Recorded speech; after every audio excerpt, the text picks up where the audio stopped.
ನಮಸ್ಕಾರ ವೀಕ್ಷಕರೇ, ವಿಡಿಯೋಗೆ ಸ್ವಾಗತ. ಆಂಟ್ರಪ್ರಿನರ್ಶಿಪ್ ಡೆವಲಪ್ಮೆಂಟ್ ಇನ್ಸ್ಟಿಟ್ಯೂಟ್ ಆಫ್ ಇಂಡಿಯಾದವರು ಯಾವ್ಯಾವ ಹುದ್ದೆಗಳಿಗೆ ಅರ್ಜಿಯನ್ನ ಕರೆದಿದ್ದಾರೆ, ಹೇಗೆ ಅಪ್ಲಿಕೇಶನ್ ಹಾಕಬೇಕು, ಎಷ್ಟು ಸ್ಯಾಲರಿ ಇರುತ್ತೆ, ಇದರ ಎಲ್ಲದರ ವಿವರಗಳನ್ನ ತಿಳಿಸ್ಕೊಡ್ತೀನಿ. ವಿಡಿಯೋನ ಕೊನೆ ತನಕ ನೋಡಿ. ವಿಡಿಯೋ ಶುರು ಮಾಡೋದಕ್ಕೂ ಮುಂಚೆ ಈ ಚಾನೆಲ್ನ ಮೊದಲನೇ ಬಾರಿ ನೋಡ್ತಾ ಇದ್ರೆ ಸಬ್ಸ್ಕ್ರೈಬ್ ಆಗಿ ಹಾಗೂ ಪಕ್ಕದಲ್ಲಿರೋ ಬೆಲ್ ಐಕನ್ನ ಪ್ರೆಸ್ ಮಾಡಿ. ನಾನು ಯಾವುದೇ ಹೊಸ ಹುದ್ದೆಗಳಿಗೆ ಅರ್ಜಿಯನ್ನ ಕರೆದ ತಕ್ಷಣ ವಿಡಿಯೋ ಹಾಕ್ತೀನಿ, ನೀವು ತಕ್ಷಣನೇ ಅಪ್ಲಿಕೇಶನ್ ಹಾಕಬಹುದು. ಅದಕ್ಕೋಸ್ಕರ ಬೆಲ್ ಐಕನ್ನ ಪ್ರೆಸ್ ಮಾಡಿ ಅಂತ ಹೇಳೋದು. ವಿಡಿಯೋನ ಶುರು ಮಾಡೋಣ.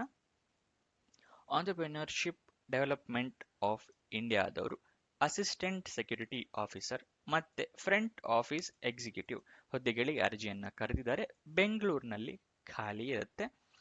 ಇದಕ್ಕೆ ಎಜುಕೇಶನ್ ಕ್ವಾಲಿಫಿಕೇಶನ್ ನ ಡೀಟೇಲ್ಸ್ ಅವರು ಮೆನ್ಷನ್ ಮಾಡಿರೋದಿಲ್ಲ. ಆಸ್ ಪರ್ ಇಡಿಐ ನಾರ್ಮ್ಸ್ ಇರುತ್ತೆ.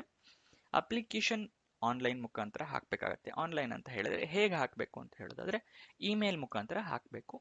ಇಲ್ಲಿ ಇಮೇಲ್ ಐ ಡಿ ಕಾಣಿಸ್ತಾ ಇದೆಯಲ್ಲ, hrsro@ediindia.org. ಇದಕ್ಕೆ ನೀವು 2 ಅಕ್ಟೋಬರ್ ಒಳಗಡೆ ನೀವು ಮೇಲ್ನ ಕಳಿಸ್ಬೇಕಾಗತ್ತೆ. ನಿಮ್ಮ ರೆಸ್ಯೂಮ್ ಮತ್ತೆ ಎಲ್ಲ ಡಾಕ್ಯುಮೆಂಟ್ಸ್ ಅಟ್ಯಾಚ್ ಮಾಡಿ ನೀವು ಇಮೇಲ್ನ ಕಳಿಸ್ಬೇಕಾಗತ್ತೆ.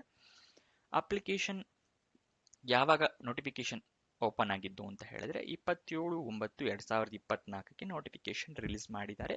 ಇಮೇಲ್ನ 2 ಅಕ್ಟೋಬರ್ ಒಳಗಡೆ ನೀವು ಕಳಿಸ್ಬೇಕಾಗತ್ತೆ. ಸ್ಯಾಲರಿ ಡೀಟೇಲ್ಸ್ ನೋಡೋದಾದ್ರೆ 25,000ದಿಂದ 30,000 ತನಕ ಸ್ಯಾಲರಿ ಇರುತ್ತೆ.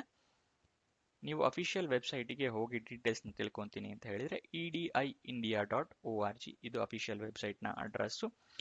ಈ ನೋಟಿಫಿಕೇಶನ್ ನೋಡಬೇಕು ಅಂತ ಹೇಳಿದ್ರೆ ಇಲ್ಲಿ ವೆಬ್ಸೈಟ್ ಅಡ್ರೆಸ್ ಸ್ಕ್ರೀನ್ ಮೇಲೆ ಕಾಣಿಸ್ತಿದೆಯಲ್ಲ, ಈ ಅಫಿಷಿಯಲ್ ನೋಟಿಫಿಕೇಶನ್ ವೆಬ್ಸೈಟ್ ಅಡ್ರೆಸ್ಸು. ಇದನ್ನು ಕೂಡ ಇದೆರಡನ್ನು ನಾನು ಡಿಸ್ಕ್ರಿಪ್ಷನ್ ಅಲ್ಲಿ ಕೊಟ್ಟಿರ್ತೀನಿ, ಅಲ್ಲಿಂದ ನೀವು ನೋಡ್ಕೋಬಹುದು. ಈ ವಿಡಿಯೋನ ಕೊನೆ ತನಕ ನೋಡಿದ್ದಕ್ಕೆ ಧನ್ಯವಾದಗಳು. ಏನಾದರೂ ಈ ಜಾಬ್ ಬಗ್ಗೆ ಡೀಟೇಲ್ಸ್ ಬೇಕು ಅಥವಾ ಕ್ವಶನ್ಸ್ ಕ್ವೆರೀಸ್ ಇದೆ ಅಂತ ಹೇಳಿದ್ರೆ ಕಮೆಂಟ್ ಬಾಕ್ಸ್ ನಲ್ಲಿ ಕಮೆಂಟ್ ಮಾಡಿ, ನಾನು ಉತ್ತರ ಕೊಡೋಕ್ಕೆ ಪ್ರಯತ್ನ ಮಾಡ್ತೀನಿ. ಫ್ರೆಂಡ್ಸ್ ಯಾರಾದರೂ ಜಾಬ್ ಹುಡುಕ್ತಾ ಇದ್ದಾರೆ ಅಂತ ಹೇಳಿದ್ರೆ ಅಂಥವರಿಗೆ ವಿಡಿಯೋನ ಶೇರ್ ಮಾಡಿ ಹಾಗೂ ಈ ವಿಡಿಯೋನ ಲೈಕ್ ಮಾಡಿ.